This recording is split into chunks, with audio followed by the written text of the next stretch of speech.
பேசுங்களா?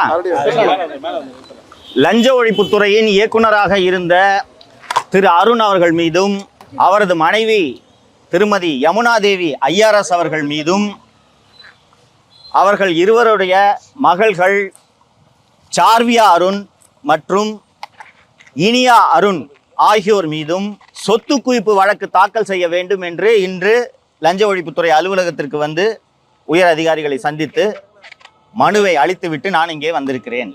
திரு அருண் அவர்கள் நூற்றுக்கணக்கான கோடி சொத்துக்களை சட்டவிரோதமாக சேர்த்திருக்கிறார். லஞ்சம் வாங்கி கோடிக்கணக்கில் பணத்தை அடித்து குவித்திருக்கிறார். சென்னை மாநகர காவல்துறை ஆணையராக இருந்தபோது ரவுடிகளோடு தொடர்பு வைத்துக் கொண்டு கட்ட பஞ்சாயத்தில் ஈடுபட்டிருக்கிறார். பணம் வாங்கி கொண்டு போலி என்கவுண்டர் என்ற பெயரில் கொலைகளை செய்திருக்கிறார். அவர் மீது விசாரணை நடத்த வேண்டும் என்று நான் தொடர்ந்து கடந்த ஆட்சி இருந்த சமயத்தில் நான் வலியுறுத்தி வந்திருக்கிறேன். புதிய ஆட்சி வந்த பிறகும் அருண் மீது நடவடிக்கை எடுக்க வேண்டும் என்று நான் வலியுறுத்திய போதும் கூட திரு அருண் அவர்களையே லஞ்ச ஒழிப்புத்துறைக்கு இயக்குனராக நியமித்தது தமிழக வெற்றி கழக அரசு. திரு அருண் அவர்களை லஞ்ச ஒழிப்புத்துறை இயக்குனராக நியமித்ததை விட இந்த துறைக்கு மிகப்பெரிய அவமானம் என்பது ஏற்பட்டிருக்கவே முடியாது. எதை வைத்து திரு அருண் அவர்கள் மீது சொத்து குவிப்பு வழக்கு பதிவு செய்ய வேண்டும் என்று நீங்கள் கோரிக்கை விடுக்கிறீர்கள் என்று கேட்கலாம். வெங்கடேச பெருமாள் பிரைவேட் லிமிடெட் என்ற நிறுவனம் சென்னை மயிலாப்பூரில் இருந்து இயங்கி வருகிறது. இந்த வெங்கடேச பெருமாள் பிரைவேட் லிமிடெட் என்ற நிறுவனத்தில் சார்வியா அருண் மற்றும் இனியா அருண் ஆகிய அருண் மற்றும் யமுனா தேவி தம்பதியரின் 2 மகள்கள் 100% பங்கு வைத்துள்ள பங்குதாரர்களாக இருக்கிறார்கள். இந்த கம்பெனியின் ஒட்டுமொத்த முதலீடே 1 லட்சம் ரூபாய். ஆனால் இந்த நிறுவனம் 65 லட்சம் ரூபாயை நஷ்டமாக கணக்கு காட்டியிருக்கிறது.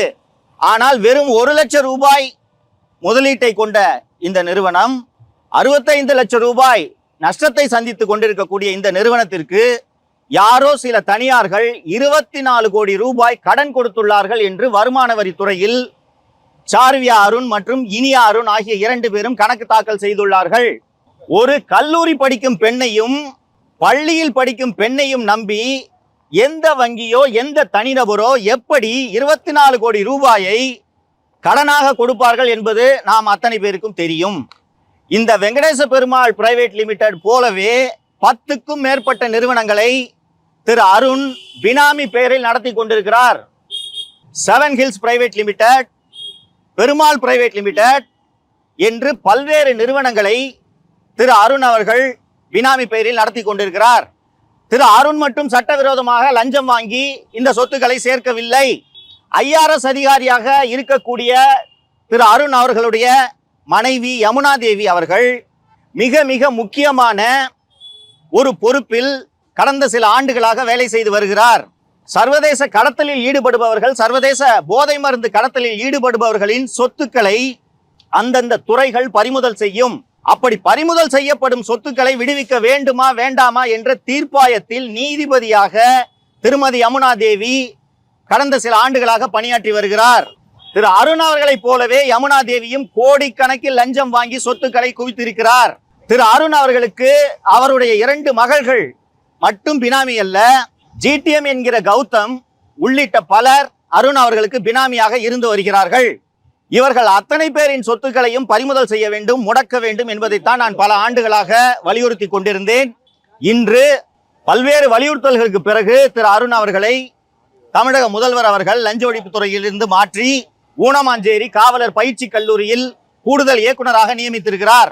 இப்போது லஞ்ச ஒழிப்புத்துறை திரு அருண் அவர்கள் மீதும் திருமதி யமுனா தேவி அவர்கள் மீதும் ஜிடிஎம் என்கிற கௌதம் மீதும் அருண் அவர்களுடைய மகள்கள் இனியா அருண், சார்வியா அருண் ஆகியோர் மீதும் லஞ்ச ஒழிப்பு சட்டம், சட்டவிரோத பணப்பரிமாற்ற சட்டம் ஆகியவற்றின் கீழ் வழக்கு பதிவு செய்ய வேண்டும் என்று தமிழக லஞ்ச ஒழிப்புத்துறை இயக்குனருக்கு மட்டுமல்லாமல் திருமதி யமுனா தேவி அவர்கள் ஐஆர்எஸ் அதிகாரியாக மத்திய அரசு பணியில் இருப்பதால் சிபிஐ என்ற மத்திய புலனாய்வுத்துறை, மத்திய நிதித்துறை, மத்திய உள்துறை செயலாளர் ஆகியோர் உடனடியாக இதில் தலையிட்டு நடவடிக்கை எடுக்க வேண்டும்.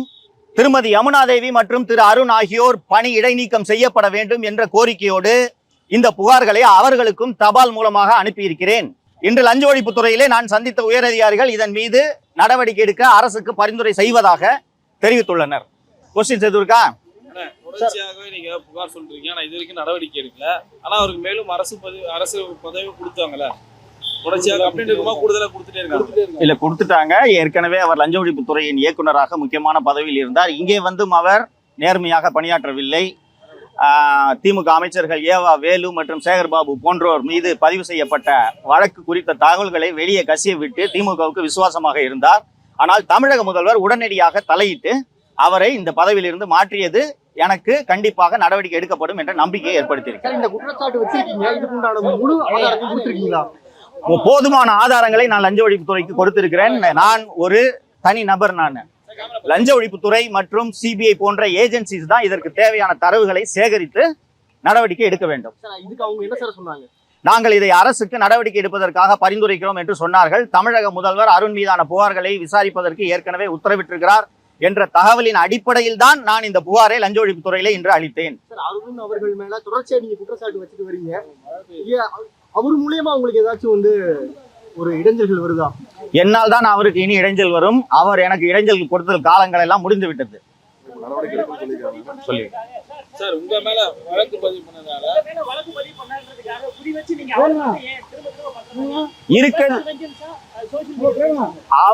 அவர் செய்த ஊழல்களை நான் வெளிப்படுத்திய காரணத்தால் மட்டுமே அவர் என்னை குறிவைத்து பல்வேறு வழக்குகளை என் மீது பதிவு செய்தார்.